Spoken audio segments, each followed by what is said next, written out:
तो शैलजा जी है, ऐसी समाज बहुत बड़ा है जी हरियाणा के अंदर। ओनली फॉर 14-15% चमारों की वोट है।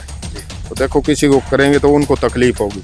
हमारा संगठन नहीं है, सीनियर नेता है, उन्होंने जो डिसीजन लिया है उसको हम फॉलो करते हैं। एक समाज पे नहीं होता, 36 बिरादरी सारी मिलकर लड़ेगी जब पार पड़ेगी। एक समाज पे नहीं होता, 36 बिरादरी सारी मिलकर लड़ेगी जब पार पड़ेगी। दोस्तों नमस्कार, मैं हूं सुरेंद्र नैन। प्रदेश में जो है वो निकाय के चुनाव चल रहे हैं और हिसार की अगर हम बात करें तो हिसार में कांग्रेस की क्या कुछ स्थिति है, किस तरीके का चुनाव जो है वो कांग्रेस का चल रहा है, इसी पर हम खुलकर बातचीत करेंगे। मेरे साथ कांग्रेस के वरिष्ठ नेता भूपेंद्र गंगवा जी है। दोंगा साहब, जिस तरीके से हम बात करें, कांग्रेस लगातार ये कहते हुए नहीं थकती कि हम एक हैं एक हैं एक हैं और मिलकर चुनाव लड़ रहे हैं, लेकिन जो हम देख पा रहे हैं उसमें ये नजर नहीं आ रहा कि ये जो मेयर का चुनाव है, जो निकाय चुनाव है कांग्रेस का, वो कांग्रेस की गुटबाजी के जो है सिरे चढ़ गया है। नमस्कार जी, नैन साहब, ऐसी कोई बात नहीं है। सभी पार्टी के सीनियर नेताओं ने दिल्ली मीटिंग की है, उसके बाद में ड्यूटियां लगा दी है। कल भी हमारे यहाँ जो स्टार प्रचारक है उनकी भी लिस्ट आई है, जितने भी नीचे कार्यकर्ता हैं उनकी भी लिस्ट आई है। तो अभी पार्टी का स्टार्ट हुआ है और बड़े अच्छे मार्जिन से जीतेंगे कृष्ण कुमार सिंगला टीटू जी।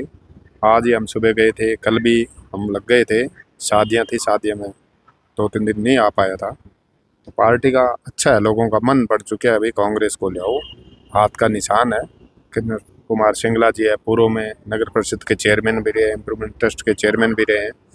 अब जो समस्या है वो है पहचान पत्र की, परिवार पहचान पत्र है, हाउस टैक्स है, बिजली के कहीं पोल है, सीवर व्यवस्था है, जो पशुओं आवारा पशुओं की है। ये बहुत बड़ी मुद्दा है हिसार के अंदर है।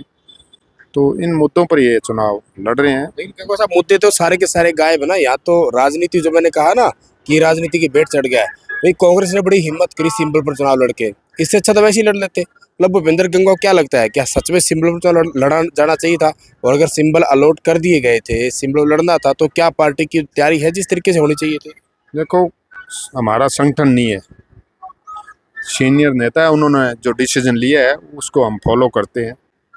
तो कुछ तो कमियां रही है, मैं ऐसी बात नहीं मानता। भाई तुरंत ही देना, संगठन होना बहुत ज़रूरी है पार्टी के अंदर। अब जल्द से जल्द बनेगा। हमारे जो प्रभारी आए हैं नए, BK हरिप्रसाद जी, तो जल्दी ही कह रहे थे, पेपरा में न्यूज़ के माध्यम से हम देखते हैं। तो चलो, नेतृत्व जो डिसीजन लेते हैं उसको हमने लगना होता है। हम पार्टी के कार्य करते हैं, लगे रहते हैं।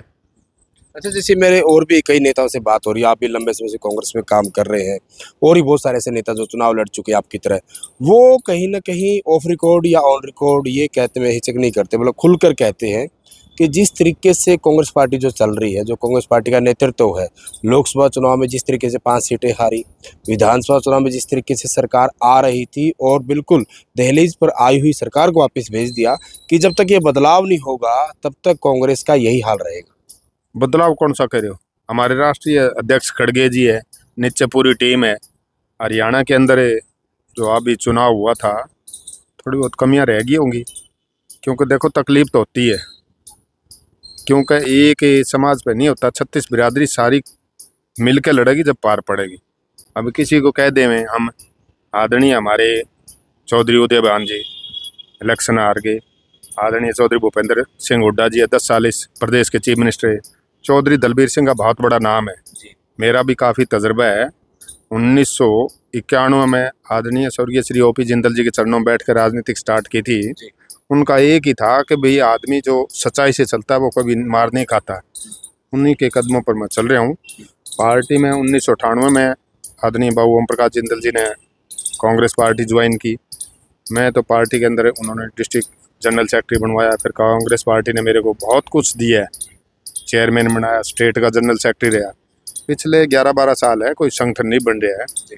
तो मैं चौधरी दलबीर सिंह जी की बात कर रहा हूँ। मैं सिर से पार्लियामेंट में गाँव घूमया हूँ, हिसार ज़िले के अंदर ही घूमता हूँ, हर ज़िले में मैं घूमया हूँ, बहुत बेइंतहान घूमया हूँ। तो शैलजा जी है, ऐसी समाज बहुत बड़ा है जी हरियाणा के अंदर। ओनली फॉर 14-15% चमारों की वोट है जी। तो देखो किसी को करेंगे तो उनको तकलीफ होगी। बैकवर्ड समाज है, 38-39% है लोग, तो उनको वहाँ जब ऊपर ले जाएंगे जब भी कुछ लोग जुड़ेंगे ना जी। आज हमारी जो आदेश करेंगे पार्टी का, हम तो पार्टी को फॉलो करते हैं जी। उदयभान जी है, चौधरी साहब है, वो पार्टी के प्रदेश सकते हैं। CLP लीडर अभी बने को नहीं, बनेंगे जल्दी ही। जिसको भी बनाएंगे हम तो स्वागत करते हैं। पार्टी जहाँ कहते हैं वहीं खड़े रहते हैं। बिल्कुल, पार्टी जहाँ कहती है वहीं खड़े रहते हैं। आपने पुरानी बातें भी बताई, पुराने नेताओं का जिक्र किया, अभी किस तरीके से संघर्ष करते थे। अच्छा गंगवा साहब, जैसे रामनिवास राणा, आप भी बरौड़ा से चुनाव लड़ते रहे हैं, उन्होंने भी बरौड़ा से चुनाव लड़े, हिसार से भी लड़े। जिस तरीके से कुछ दिन पहले वो कांग्रेस छोड़कर बीजेपी में गए हैं और बीजेपी कह रही कि हम और भी पहले से ज़्यादा मजबूत हो गए हैं, लेकिन मैं कांग्रेस के नेताओं की बात करूँ, बजरंग दास गर्ग और भी कुछ नेता, उनका साफ तौर पर ये कहना है कि कांग्रेस पार्टी को कोई फर्क नहीं पड़ता, कांग्रेस पार्टी समुंदर है, अगर वो चला भी गया तो कोई फर्क पड़ने वाला नहीं है। लेकिन भूपेंद्र गंगवा क्या लगता है, क्या जब कोई नेता जाता है तो फर्क पड़ता है? देखो, परिवार में चाहे बच्चा हो चाहे बड़ा हो, घर से कोई बाहर चल जाता है या रूठ जाता है तो नुकसान होता है। मेरा मानना है, चाहे 1% हो 2% हो, देखो वो वजूद है। उन्होंने आज का में चुनाव लड़ा था बरवाड़ा से, कांग्रेस पार्टी ने बहुत दिया उनको कि ये 2 बारी चुनाव लड़ा, 2019 में 2024 में। ऐसे नहीं होता, ठीक है, हम उसकी पूर्ति करेंगे भागा दौड़ करके, सभी भाई मिलजुल करे, क्योंकि पार्टी में तो सभी कार्यकर्ता बनने से गाड़ी चलती है। अब किसी कहने से मैं यूँ कह दूँ कुछ नहीं होता ना, मैं नहीं मानता, नुकसान होता है जो। अच्छा, आखिरी सवाल मेरा मेयर चुनाव को लेकर, जिस तरीके से बीजेपी कह रही है कि जो हिसार की जनता है वो ट्रिपल इंजन की सरकार बनाने के लिए तैयार बैठी है, ठीक है ना। बहुत सारे नेता जो है बीजेपी में जा चुके हैं और अभी अगले 1-2 दिन में जो बचे हुए नेता हैं, कहीं ना कहीं जिस तरीके से बाहर चले गए थे, नाराज होकर चुनाव लड़ा था, वो नेता भी कहीं ना कहीं बीजेपी में चले जाएंगे। कांग्रेस के पास इन सब चीज़ों के लिए क्या रणनीति है, क्या जवाब है कि आपका चुनाव जो है वो मजबूती से आप लोग लड़ पाए?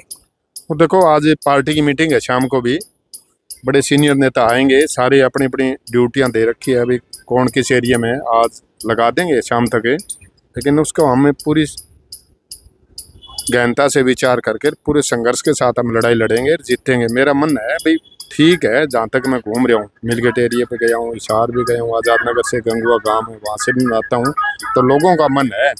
हमारे जो सीनियर नेता जैसे कहेंगे वैसे हम चलेंगे और पार्टी बड़ी मजबूती से लड़ रही है। कृष्ण कुमार सिंगला जी एक बहुत बड़ा घराना मानता हूँ पॉलिटिक्स में, क्योंकि आदरणीय चौधरी भजन लाल जी चीफ मिनिस्टर है, उनके चाचा जी चौधरी उग्रसेन जी वो पॉलिटिकल एडवाइज़र रहे हैं। ये भी बहुत ही अच्छे हैं, व्यवहारिक हैं, पढ़े लिखे भी हैं, अपने समाज सेवी भी हैं। जो लड़ाई लड़ रहे हैं वो बहुत बढ़िया ढंग से लड़ रहे हैं। कल भी कई मीटिंगें हमने साथ की थी, ऑफिस का उद्घाटन भी किया था। तो जैसे पार्टी अभी लगी हुई है, आ रहे हैं कार्यकर्ता और पूरे जोर शोर से लग रहे हैं। जीत तो मेरे को नज़दीक लग रही है, तो जीत पक्का जाएंगे। ठीक है, बहुत बहुत शुक्रिया गंगवा साहब। तो ये थे कांग्रेस पार्टी के वरिष्ठ नेता भूपेंद्र गंगवा, जिनका साफ तौर पर कहना है कि कांग्रेस पार्टी जो मजबूती चुनाव लड़ रही है और कहीं ना कहीं जिस तरीके से सिंबल पर चुनाव लड़ने की जो हिम्मत की है, इस पर साफ तौर पर भूपेंद्र गंगवा का ये कहना है कि सबसे सलाह कर ली जानी चाहिए, लेकिन बड़े नेताओं का फैसला है। बड़े नेताओं ने जो कहीं ना कहीं जो फैसला माना, वही सब जो बाकी नेता हैं वो उसको मानने का और उस पर फूल चढ़ाने का काम करते हैं।